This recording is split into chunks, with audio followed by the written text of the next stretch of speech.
Pagi ini saya ingin mengajak saudara sekalian untuk melihat tiga hal. Tiga hal yang sangat penting. Yang pertama adalah hati manusia. Yang kedua adalah prinsip yang Tuhan taruh, yaitu menabur dan menuai. Dan kemudian yang ketiga adalah demokrasi yang Tuhan inginkan. Oke, yang pertama, hati manusia. Amsal pasal 4 ayat 23, coba kita buka. Amsal pasal 4 ayat yang ke-23. Amsal pasal 4 ayat yang ke-23 berbunyi. Kita baca sama-sama. 1, 2, 3. Jagalah hatimu dengan segala kewaspadaan, karena dari situlah terpancar kehidupan. Hati manusia. Hati manusia diciptakan oleh Tuhan sedemikian rupa, hati yang bisa tertarik kepada banyak hal. Dan banyak orang bertanya, hati itu apa ya? Kalau Inggris bilang heart. Kalau Indonesia bilang hati. Kalau hati itu liver. Jadi apa ini hati sebenarnya? Ini memang bukan barang yang dia maksud, yang di dalam badan kita itu. Entah jantung, apa itu liver gitu. Tapi sebenarnya hati itu adalah bentukan antara logika dan perasaan. Atau bagaimana menggabungkannya menjadi sesuatu yang mengarahkan kita.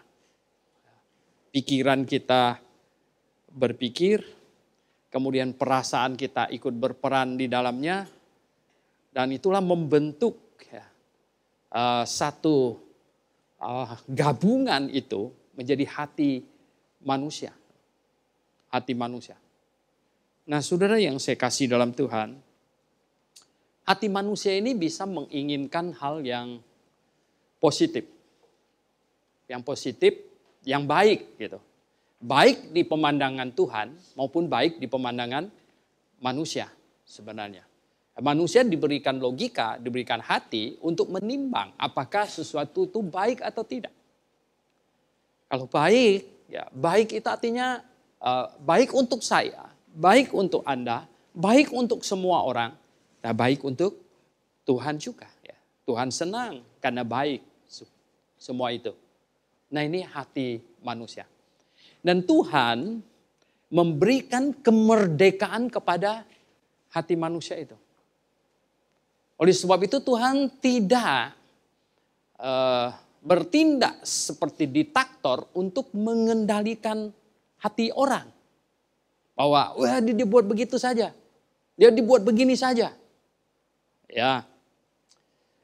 Memang di dalam Amsal dikatakan bahwa hati manusia itu, hati raja itu, hati manusia itu seperti batang air di tangan Tuhan.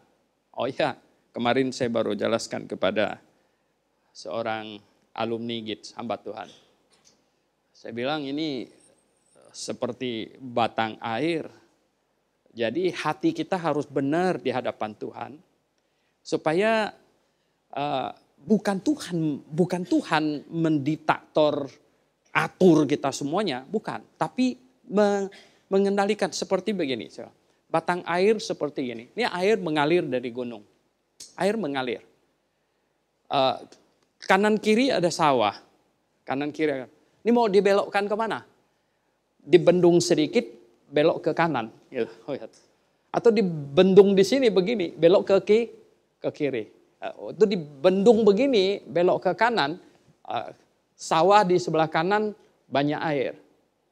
Sawah sebelah kiri kering kerontang. Jadi bendungnya diubah sedikit, jadi bendung begini, sawah sebelah kiri giliran yang kena air. Sawah sebelah kanan giliran kering. Jadi Tuhan tidak bertindak diktator untuk merubah kehendak hati orang. Tetapi Tuhan bisa menghalangi dengan karena Tuhan Maha Kuasa. Seperti tadi, batang air mengalir, kan tinggal mau dibelokkan kemana? Dibelokkan. Saudara yang saya kasih dalam Tuhan, bukti di dalam Alkitab Tuhan menghargai, membiarkan hati orang. Ya, seperti itulah yang diinginkan oleh hati orang. Seperti Adam dan Hawa mau makan itu buah. Banyak orang tanya kepada saya, Pak Suhento, kenapa ya Tuhan membiarkan dia makan? Bisa nggak Tuhan menghalangi mereka makan? Saya bilang bisa, pasti bisa. Ya, sampai detik terakhir aja Hawa udah mau petik itu buah, tangannya udah nyampe gitu. Tuhan, gitu. Berhenti kan dia? Nggak jadi lagi gitu. Dia makan tuh buah. Tapi saya bilang hasilnya apa? Hasilnya Hawa berpikir, betul apa yang iblis omong. Kalau saya makan ini buah, saya akan jadi Allah, makanya dia nggak mau saya makan. Dia takut ada saingan. Dia ada Allah lagi. Jadi bukannya dia mengasihi Tuhan, malah dia tambah benci kepada Tuhan. Ya, oke. Ya, go ahead makan, lihat aja, lihat jadi Allah apa enggak. Nah, saudara yang saya kasih dalam Tuhan. Hati manusia. Zaman Yosua, zaman Musa. Mereka mau masuk ke Kanaan. Dari keluar dari Mesir saja. Sebenarnya ya hati mereka pada waktu itu antara mau keluar enggak, ragu-ragu. Akhirnya ya mereka tahu bahwa di Mesir itu betapa susahnya. Ya toh, itu piramid itu hasil kerja mereka. Betapa susahnya. Akhirnya mereka keluar juga. Gitu. Keluar dengan segala kesusahan, segala kepayahan yang ada, keluar juga. Tapi mau masuk ke Kanaan, hati mereka nggak begitu mau masuk. Ada ketakutan dan lain sebagainya. Tuhan bilang oke, nggak mau masuk. Tuhan biarkan hatinya. Saudara, yang lebih hebat lagi apa? Raja Balak tahu ada bangsa Yahudi keluar dari Mesir, katanya. Mereka seperti menutupi bumi ini banyaknya. Tolong panggilkan Bileam supaya dia kutuk itu bangsa itu. Bileam bilang, kalau Tuhan mau berkati dia, saya enggak bisa. Tapi gini, tunggu dulu, nginap dulu. Dia bilang kepada utusan ini, nginap dulu. Saya mau tanya Tuhan. Bileam mau nggak kira-kira? Ya karena tanya pasti mau, betul nggak? Kalau nggak mau nggak usah tanya lagi, betul nggak? Karena tanya dia mau. Tuhan hatinya kalau mau pergi, pergilah kata Tuhan. Ya, pergilah. Hati. Maka itu Amsal berkata, jagalah hatimu dengan segala kewaspadaan. Jaga hati. Nah saudara, hati manusia memang ini, kalau hati sudah condong begitu, wow ya. Itu hati itu agak sulit itu. Kalau dia sudah condong begitu. Ya.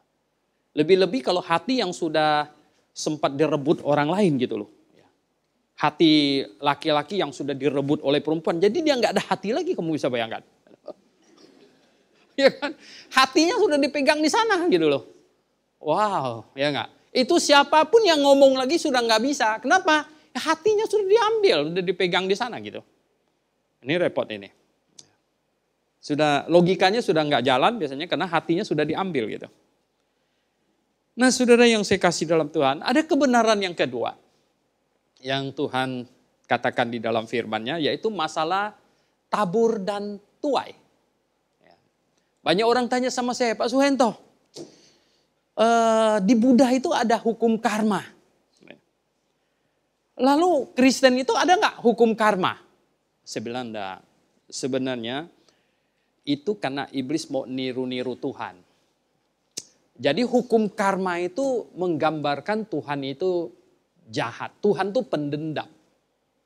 Kan orang berbuat begitu dibalas gitu. Jadi hukum apa karma. Saya bilang yang Alkitab mengajarkan itu bukan hukum karma. Yang Alkitab mengajarkan itu adalah apa yang kamu tabur, itu yang akan kamu tuai. Jadi menabur dan menuai. Kalau menabur dan menuai itu alami namanya. Ya, jadi bukan Tuhan pemarah, pendendam. Ya, oke ya, kamu gini. Nanti besoknya dibalas. Bukan. Tapi apa yang kamu tabur, itu yang akan kamu tuai. Coba kita baca. 2 Korintus 9 ayat 6. 2 Korintus 9 ayat 6. Camkanlah katanya, ini orang yang menabur sedikit akan menuai sedikit juga, dan orang yang menabur banyak akan menuai banyak juga. Saya tidak bicara persembahan. Maksudnya, ya termasuk sebuah hal, perbuatan apapun juga sebenarnya. Ini hukum Tuhan. Ya jelas bahwa orang menabur sedikit akan menuai sedikit. Orang menabur banyak akan menuai banyak. Ya, kadang-kadang kita menabur perbuatan baik. Saya selalu mengajar kepada mahasiswa, saya bilang gini, yang rajin, yang ada perhatian sama orang. Mungkin belum sekarang kamu menuainya, nanti kamu sudah tua kamu menuainya. Kalau kita banyak berbuat baik kepada orang, satu hari kita ketemu orang, ini orang pernah berbuat baik kepada saya dulu gitu. Saya dengar kesaksian seorang hamba Tuhan, teman saya dulu. Dia mau berangkat pergi ke Amerika, dia bilang ada acara gitu. Dia bingung kalau belum pernah ke luar negeri. Bingung bagaimana beli tiket, bagaimana segala macam. Akhirnya dia datang ke satu tour travel. Sampai ke sana, ketemu satu anak perempuan di situ yang kerja di tour and travel. Panggil dia, Pak Pendeta katanya. Oh, siapa kamu? Wah, Bapak enggak kenal saya dulu, saya anak sekolah minggu besar begitu kan. Sekarang kan sudah kerja di situ. Mau kemana Pak? Mau pergi ke Amerika. Nggak tahu bagaimana cara. Ini saya urus semuanya, dia bilang. Saya urus semuanya. Wah, dia urus. Wah, tinggal beres gitu loh.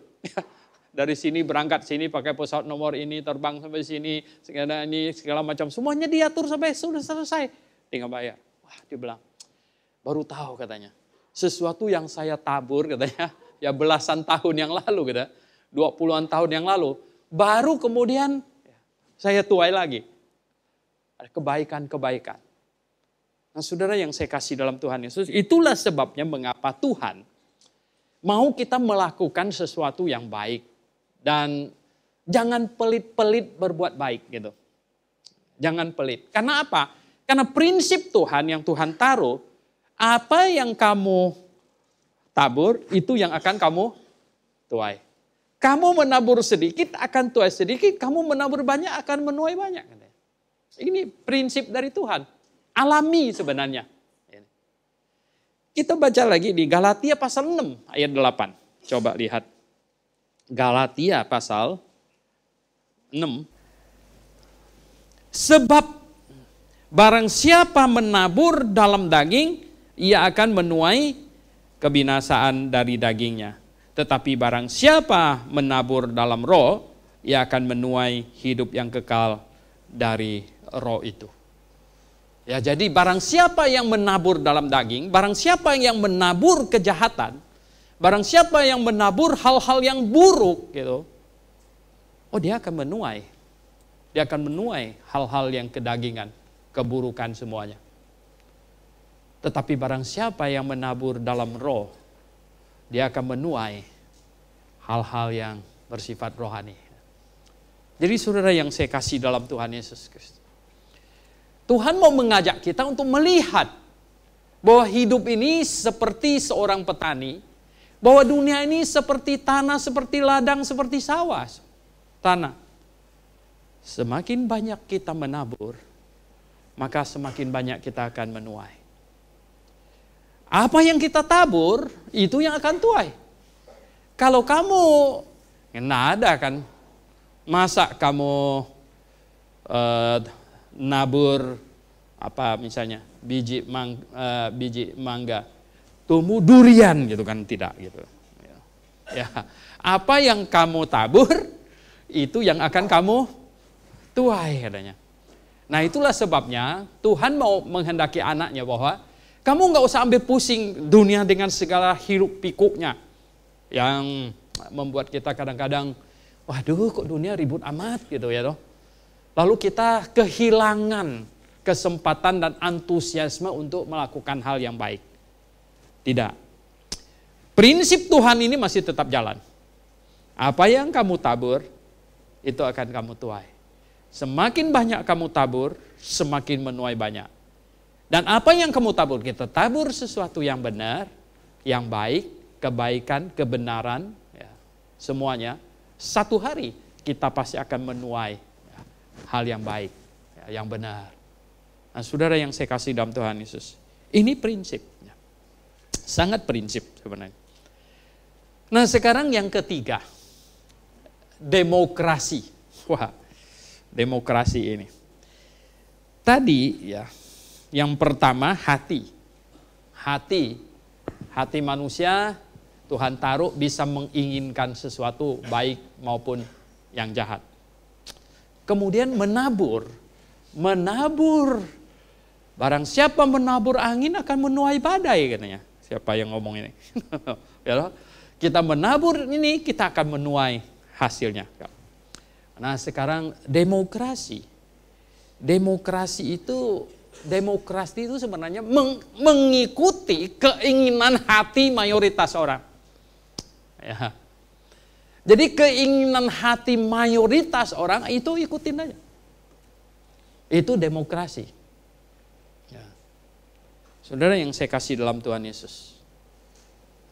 Tuhan di dalam Alkitab kasih contoh bahwa Tuhan menghargai pendapat orang banyak. Pada waktu Musa utus 12 pengintai masuk ke Yeriko untuk cek-cek. Kira-kira seperti apa mereka menjalani tanah itu. Mereka pulang, kasih laporan. Kita sudah tahu ceritanya, 10 laporannya negatif. Orangnya besar-besar katanya. Tinggirannya seperti Goliat itu kan.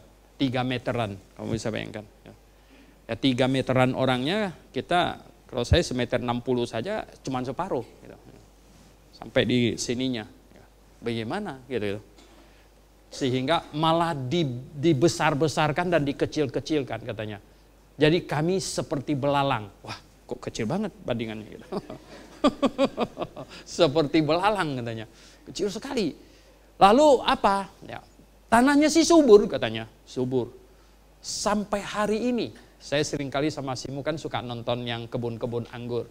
Saya bilang belum pernah kita lihat anggur yang setandan perlu digotong 2 orang. Betul nggak? Saya bilang itu hanya kemungkinannya adalah ya, orangnya terlalu kecil gitu. Atau anggurnya terlalu besar. Betul nggak? Kalau satu tandan anggur, ya kita kan di pasar itu kan cuman begini aja kita bawanya. Itu kalau sampai perlu digotong 2 orang, ya, cuman ada 2. Kalau bukan orangnya terlalu kecil sekali, adalah anggurnya terlalu besar sekali. Itu berarti subur sekali. Oh, mereka bilang subur, tanahnya subur sekali. Tapi orangnya besar-besar sekali semuanya. Ya, orang makan anggur besar ya jadi besar gitu. Jadi lalu apa? Voting. Nah, mereka voting itu, bukan pilih gubernur. Voting masuk apa enggak kita gitu. Masuk apa enggak? Tahu enggak apa? Votingnya itu 10 bilang no. Kita enggak masuk. Cuman 2 yang bilang apa? Kita masuk. Yosua sama Kaleb. Oke, enggak masuk. Tuhan ikut demokrasi. Betul enggak? Enggak masuk. Oke, ya udah, enggak masuk mau bikin apa? Ya enggak? Ya tinggal di padang gurun gitu. Ya kan? Muter-muter ya. Sampai yang enggak mau masuk ini mati. 40 tahun. Ya. Mati mereka cuma. Akhirnya baru masuk, Saudara. Nah, jadi gini. Keputusan hati orang itu juga ibaratnya menabur dan menuai. Pada waktu mereka putuskan tidak mau masuk, apa yang mereka tuai? Muter-muter, ya kan? Muter. Itu masih ada kasih sayang Tuhan loh. Ya, masih ada kasih sayang Tuhan. Kamu bisa bayangkan, muter-muter di padang gurun itu memerlukan berapa set sepatu? Perlu berapa set sepatu? Betul nggak? Satu orang. Ini sepatu paling tahan di dunia merek apa sekarang? Yang mereka pakai itu 40 tahun tidak rusak punya. Luar biasa. Ada kasih sayang Tuhan. Kalau Tuhan tidak taruh malam hari tiang api, siang hari tiang awan, waduh. Itu kan orang bukan onta, betul nggak? Iya, kalau onta masih hidup gitu. Kalau orang mati dah, pasti. Siang panasnya bukan main, 40 lebih derajat. Malam dinginnya bukan main. Digojlok panas, dingin seminggu mati. Pasti ya. Begitu. Tetapi Tuhan masih penuh kasih sayang. Ya, siang hari tiang api, tiang awan, malam hari tiang api. Kalau dibalik mati total. Ya, ini masih bagus gitu loh. Kasih sayang Tuhan. Padahal tahu nggak apa? Itu adalah efek dari mereka menabur. Maka mereka menuai. Itu persoalannya.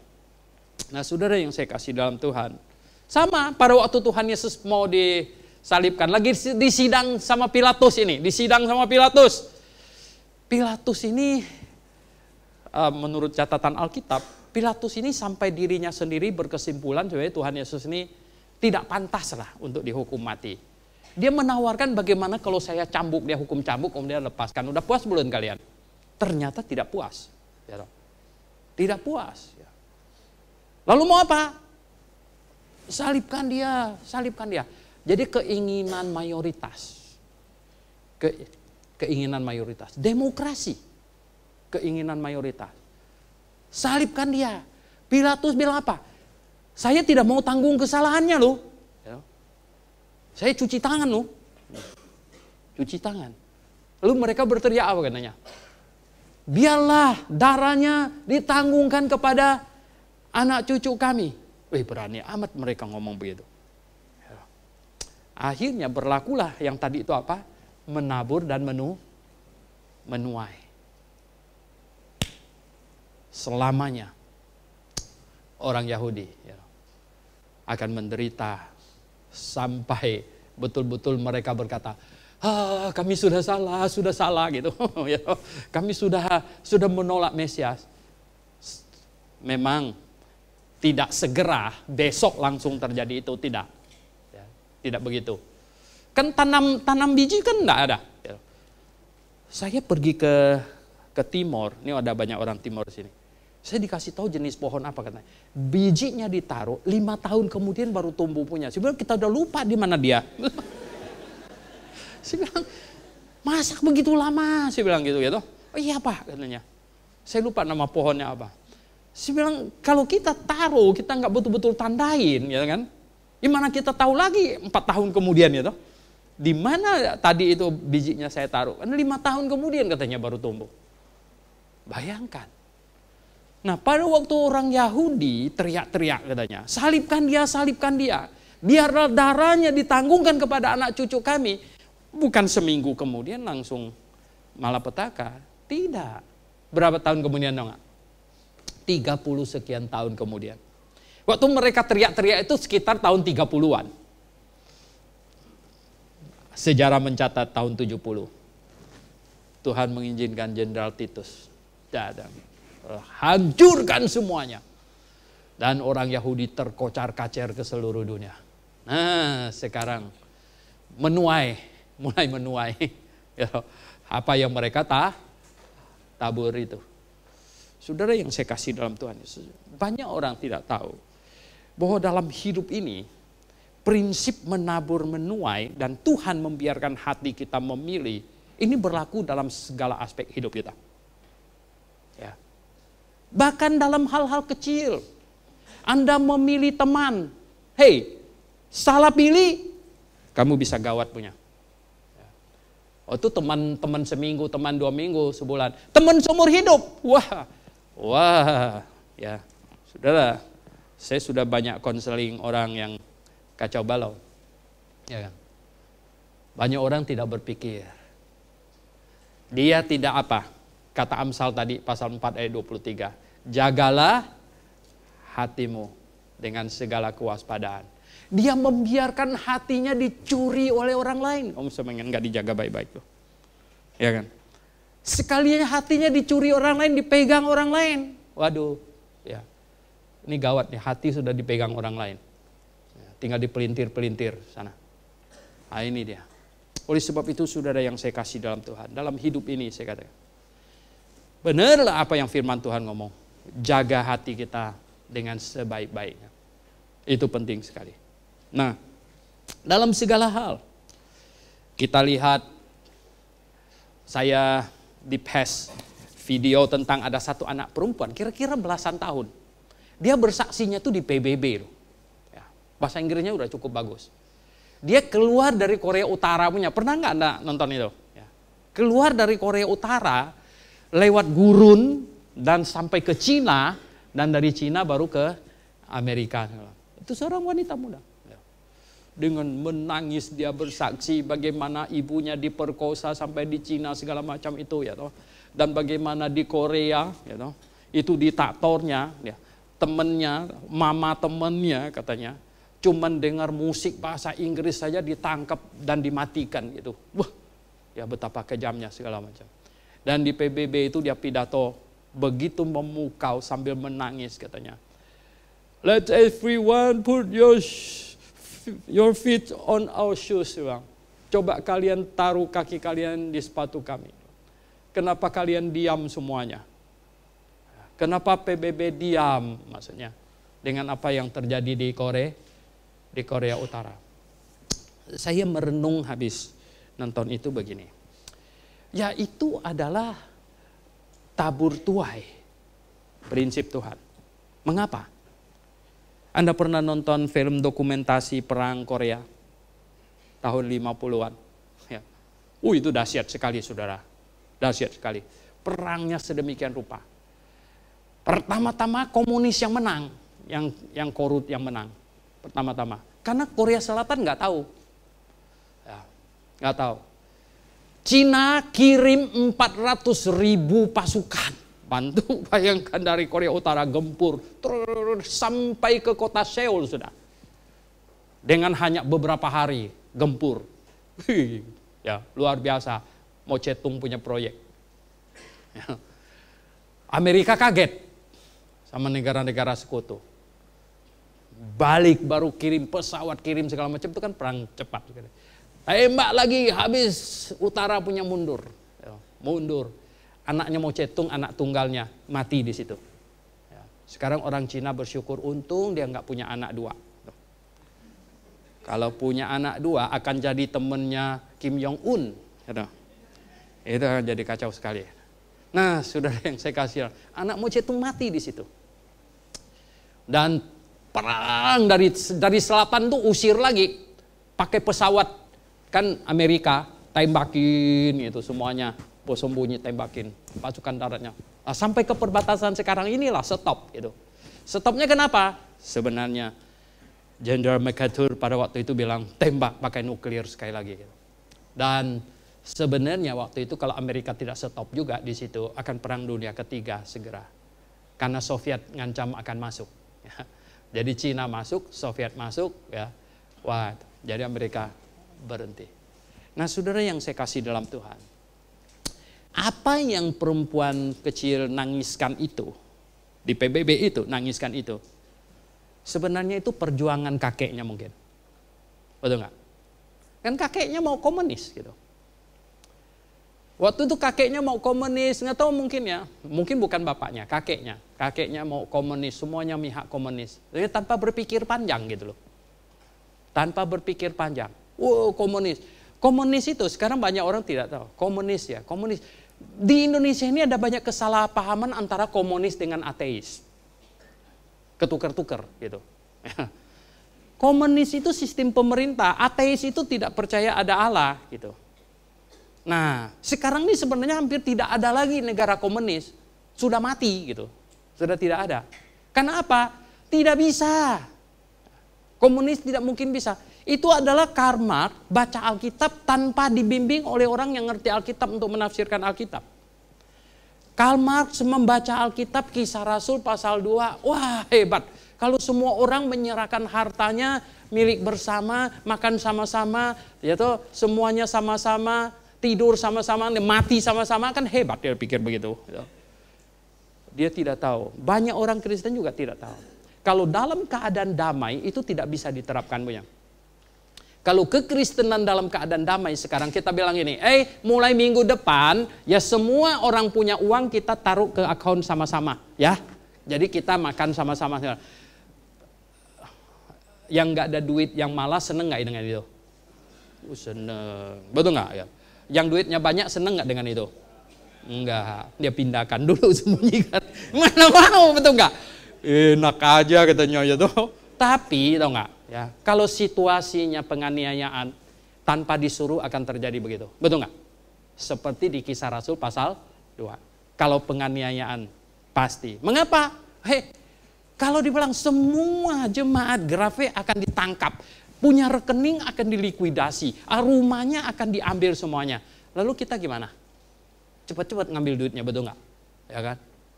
Ya kan? Betul nggak? Ya, semuanya tarik duitnya 10M, 20M gitu ya toh, semuanya itu. Kata 10 miliar itu berapa banyak kalau di duitnya tuh? Ya. Itu kan perlu digotong gitu. Sudah tua, umur 60 lebih gitu. Punya uang 10 miliar, mana kuat gotongnya gitu. Dititipkanlah sama Markus yang kuat itu yang tolong gotong 10 miliar gitu. Nah, itu akan terjadi gitu loh ya.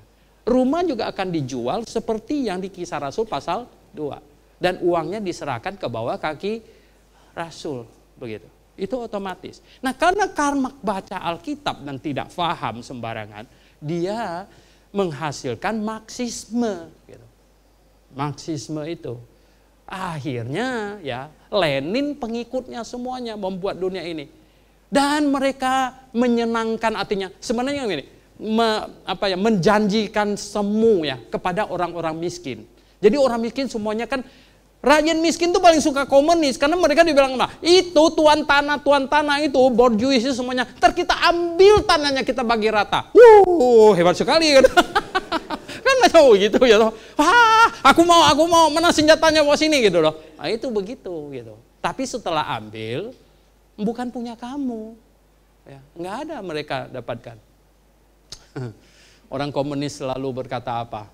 Kapitalis itu katanya menyebabkan kekayaan yang tidak merata. Ada yang kaya, miskin. Ya memang betul. Memang betul.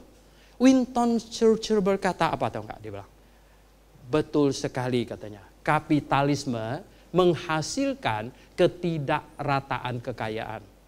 Tetapi komunisme menghasilkan kemerataan kesengsaraan.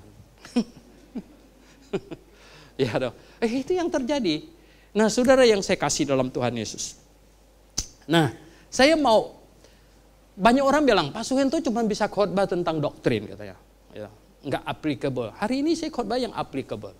Ini sama dengan kita pilih presiden, pilih gubernur. Ya dong. Ini juga hati, betul nggak? Hati yang memilih. Tapi ingat, apa yang kamu pilih, ya ada hasilnya. Sama dengan apa yang kamu tabur, pasti akan kamu tuai.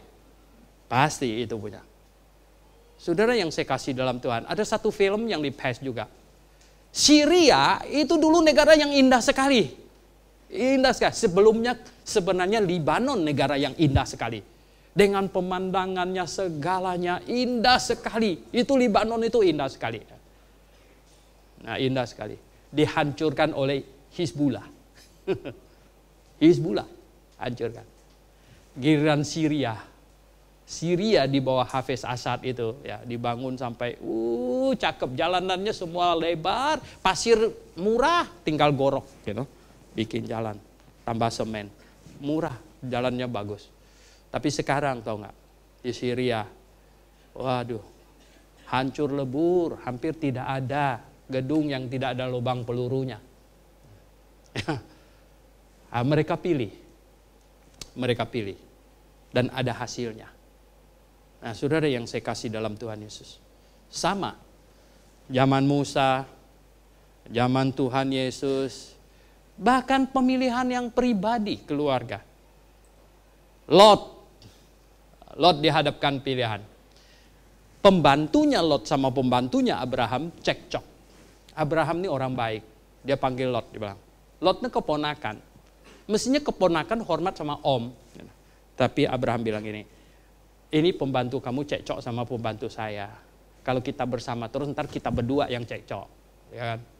Sekarang begini aja. Kalau kamu pergi ke barat, saya ke timur. Ya, kita bagi. Lot yang cepat milih. Cepet dia. Ya, IQ-nya tinggi. Cepet dia pilih. Dia langsung apa katanya? Alkitab mencatat Lot melayangkan matanya ke itu pinggir Yordan. Aku mau di situ, Om. Ya. Aku di situ aja, Om. Oh ya, Abraham. Oke, no problem. Kamu mau pilih itu, pilihlah itu. Dia pilih tempat itu. Saudara yang saya kasih dalam Tuhan, apa yang terjadi? Ya, setelah sekian lama di situ, anak perempuannya dirusak. Anak perempuan Lot itu ada 4. Ya, dalam bahasa Indonesia cuma bilang 2. Ya, baca yang bahasa Inggris apalagi bahasa asli. Ada 4 anak perempuan. Ya, sebenarnya itu 2 sudah kawin sama orang situ. Ya, sudah pasti ikut suaminya. 2 lagi rusak. Saudara yang saya kasih dalam Tuhan, kacau sekali. Apa yang Lot tanam, ya dia tabur, akhirnya dia tuai. Hancur lebur keluarganya. Hancur lebur. Oleh sebab itu saudara yang saya kasih dalam Tuhan, jangan Anda anggap enteng masalah pilih memilih ini. Masalah pilih memilih anak sekolah di mana itu urusan besar, saya kasih tahu. Pilih mau tinggal di mana itu urusan besar, bukan urusan kecil. Itu urusan besar. Karena apa? Ujungnya nanti ya dipikirkan, ujungnya nanti. Lebih-lebih masalah rohani lebih berat. Mengapa? Karena Tuhan punya concern terhadap masalah rohani lebih tinggi. Kalau masalah rohani, kamu pilih apa? Ya sekarang saja fair. Kamu masalah rohani, kamu pilih agama apa? Masuk agama di situ. Ada agama yang itu bukan masuk agama, terperangkap. Kalau sesuatu kalau boleh masuk, nggak boleh keluar lagi, itu apa namanya? Iya kan? Tahu untuk nangkap ikan itu namanya apa tuh? Bubu ya, gitu, ya kan? Dibuat sedemikian rupa, ikannya masuk, nggak bisa keluar lagi gitu loh. Ini ya, saya bilang itu bukan agama, itu mah perangkap gitu. Orang udah masuk nggak boleh keluar, bagaimana ya no? Masa begitu punya? Kalau keluar nanti akan dihabisin katanya. Kayak ikan aja kalau keluar mau dihabisin gitu. Jadi bagaimana? Nah oke, kita persempit ya loh. Dalam kekristenan, kekristenan banyak sekali gitu. Banyak sekali kekristenan. Jangankan kita bicara soal kekekalan nanti masuk surga enggak. Di dunia ini saja sudah akan kelihatan dia punya hasil. Sudah akan kelihatan sekali hasilnya, ya kan? Coba ya, salah pilih gereja. Anda pergi ke gereja yang ya apa? Dia punya gembala tiap hari ketemu Tuhan Yesus. Kamu bisa bayangkan. Kamu bingung nggak? Kamu nggak pernah ketemu. Ya, kalau gembalanya ketemu terus Tuhan Yesus, ya. Tapi heran kenapa pula saya nggak pernah ketemu ya? Tuhan Yesus ini nggak sayang saya. Lalu sudah bilang, ya, Tuhan Yesus nggak sayang saya. Lama-lama saya ini pasti nggak masuk surga. Karena Tuhan Yesus nggak pernah ketemu saya, gitu. Bagaimana saya bisa masuk surga? Segala macam itu akan bergulung-gulung. Kacau, ya. Hidup kekristenannya kacau. Ada sebaliknya lagi gereja yang lain lagi bilang apa? Wah, gitu. Alkitab itu katanya, ini cuman sejarah dan di dalamnya itu ada banyak salah. Yang seperti Yunus itu sebenarnya dongeng. Mana ada ikan bisa telan orang punya, katanya. Mana ada, ya orang sering tanya saya, kalau seminar kan banyak pertanyaan, Pak, Yunus ditelan ikan, mati atau hidup dia? Saya bilang mati Pak ya, iya mati, ya. Cuman nggak berhasil dicerna sama ikannya, Ya. Karena gini, kata Tuhan Yesus, seperti Yunus, katanya apa? Dalam perut ikan 3 hari 3 malam. Demikian juga anak manusia di dalam perut bumi 3 hari 3 malam. Mati nggak? Matilah. Ya, kalau nggak mati yang nggak bangkit namanya. Mati. Oh, mereka langsung bilang, nah kan Yunus berdoa di dalam perut ikan, bagaimana dia bisa mati? Itu barusan masuk waktu dia doa. Ya kan? Barusan masuk gitu. Dia berdoa, aduh di perut ikan kan ya. Dia barusan masuk. Yang nggak lama kemudian mati dia. Tapi kemudian dihidupkan kembali. Saya begitu. Nah, saudara yang saya kasih dalam Tuhan. Ini ada gereja yang cerita Yunus dongeng. Ada gereja yang waduh, ya tiap minggu mereka tatung. Tahu tatung di itu. Orang Kalimantan Barat tahu lah ya. Kalau tatung itu bahasa lidah itu sebenarnya bahasa lidah yang di gereja-gereja karismatik itu saya bilang kalian ini kalah canggih. Ya, kalah canggih. Kamu pergi ke Pontianak, ke Kalimantan Barat sana, lihat itu. Yang dukun itu punya jauh lebih canggih. Kenapa jauh lebih canggih? Ada penerjemahnya. Iya loh, ya loh. Ini Pak Hasan ya, orang Kalimantan Barat tahu tuh. Jadi ada yang dukunnya itu yang kesurupan ya, dia kesurupan, kesurupan itu ya. Itu dukun yang dekat tanah yang kita beli dulu di Singkawang itu, dia punya tangan ini, udah kapalan ini. Karena apa? Itu hio itu tahu nggak? Hio yang mereka bakar itu dicucul-cucul ke tangannya kalau dia lagi udah kesurupan gitu, dicucul-cuculnya gitu. Ya. Sekarang di RBC juga ada dukun satu. Dulu di Singkawang di depan, sekarang dia di belakang. Yang di belakang. Kalau dia nggak kesurupan sih baik-baik aja. Ya, ini belum lama ini yang terakhir saya ke sana itu, saya masuk RBC, saya lihat di tepi jalan dia jalan gitu, saya stop manggil dia, ya, saya kasih dia lansat gitu, saya beli lansat, saya kasih dia kira-kira sekilo, ya. Pak, saya bilang gitu, kasih dia. Ya, saya sama dukun baik gitu. Ya nggak apa-apa lah kita dukun sama itu baik sama dia kan dia nggak kesurupan gitu loh. Ya. Tapi kalau kesurupan tuh kalau di Kalbar itu banyak yang kesurupan itu langsung itu suaranya berubah gitu ya. Lalu dia mulai bahasa lidah gitu, bahasa roh, mulai bahasa. Dan ada satu orang yang tukang terjemah. Kalau enggak ada yang ngerti, ada yang tukang terjemah. Itu canggih. Saya bilang jauh lebih canggih dari yang di gereja. Yang di gereja enggak pakai penerjemah. Dia punya pakai penerjemah. Nah, saudara yang saya kasih dalam Tuhan Yesus, memilih. Ini tidak sembarangan saya kasih tahu. Banyak orang, Anda sambil saya cerita ini Anda pasti udah pikir, dulu saya pernah salah pilih ini, salah pilih itu. Pasti dalam hidup kita ada banyak salah pilih. Tapi kalau salah hal yang kecil-kecil masih bisa di reverse, masih bisa diulangi lagi. Kalau pilih urusan yang besar, gimana mau ulang? Nggak bisa ulang punya gitu loh. Saudara yang saya kasih dalam Tuhan Yesus. Oleh sebab itu, terakhir, supaya jangan salah pilih. Maka kembali ke nasihat yang pertama. Apa? Kendalikanlah hatimu. Ya. Kendalikanlah hatimu. Coba kita baca di Amsal 11 ayat 18. Amsal 11 ayat yang ke-18. Amsal 11 ayat 18.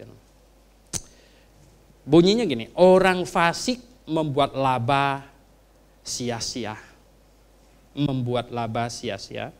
Tetapi siapa menabur kebenaran, mendapat pahala yang tetap. Orang fasik, ada orang yang tidak percaya Tuhan. Mereka membuat laba, menghasilkan untung. Membuat laba, mengejar materi, membuat laba. Sia-sia sebenarnya. Di dalam medsos seringkali di-pass. Ada yang pass gini katanya, uang yang kamu punya sebenarnya bukan punya kamu, itu punya anakmu. Ya, saya pernah baca iklan jam tangan, tahu Anda Patek itu apa? Ya, Patek Philippe itu. Ya. Tahu nggak iklannya apa? You are not on this world, this watch. Ya. Kamu tidak memiliki jam tangan. Kamu hanya mengoperkan ke generasi yang berikut. Saking tahannya maksudnya gitu. Ya. Kamu tidak memilikinya. Kamu hanya mempasnya kepada generasi yang berikutnya. Mungkin cucu kamu nanti yang baru memiliki jam ini. Kamu makainya sebentar. Pas ke anak kamu, kemudian ke cucu. Jadi bukan kamu yang milik jam ini. Hebat sekali saya bilang slogannya. Betul, materi yang kita punya. Saya bilang kepada Stephen Andrew, sekarang di RBC kita punya tanah kurang lebih 30 hektar. Saya bilang, memiliki tanah di muka bumi ini perlu hikmat untuk menjaganya. Ini Ibu Ros, Bu Rebecca tahu, ya, kakeknya, berarti buyut saya, kakeknya Bu Rebecca kan, ya, itu punya tanah di kota Sintang itu puluhan hektar. Yang sempat dijadikan lapangan pesawat segala macam. Tetapi ya toh, habis ke kakek saya, semuanya tidak sanggup menjaga itu. Diambil orang semuanya. Sampai habis. Materi tidak ada yang kekal. Makanya di sini diberkata, orang fasik membuat laba yang sia-sia. Tetapi siapa menabur kebenaran, mendapat pahala yang tetap, yang kekal. Ya, jadi kita anak-anak Tuhan harus sanggup melihat, memiliki mata untuk melihat mana yang bernilai, mana yang tidak bernilai, mana yang kekal, mana yang sementara, ya, mana yang sungguh-sungguh harta yang sebenarnya, mana yang harta sementara sebenarnya. Kalau Anda gagal melihat itu, hidup bisa sia-sia. Mari kita berdoa.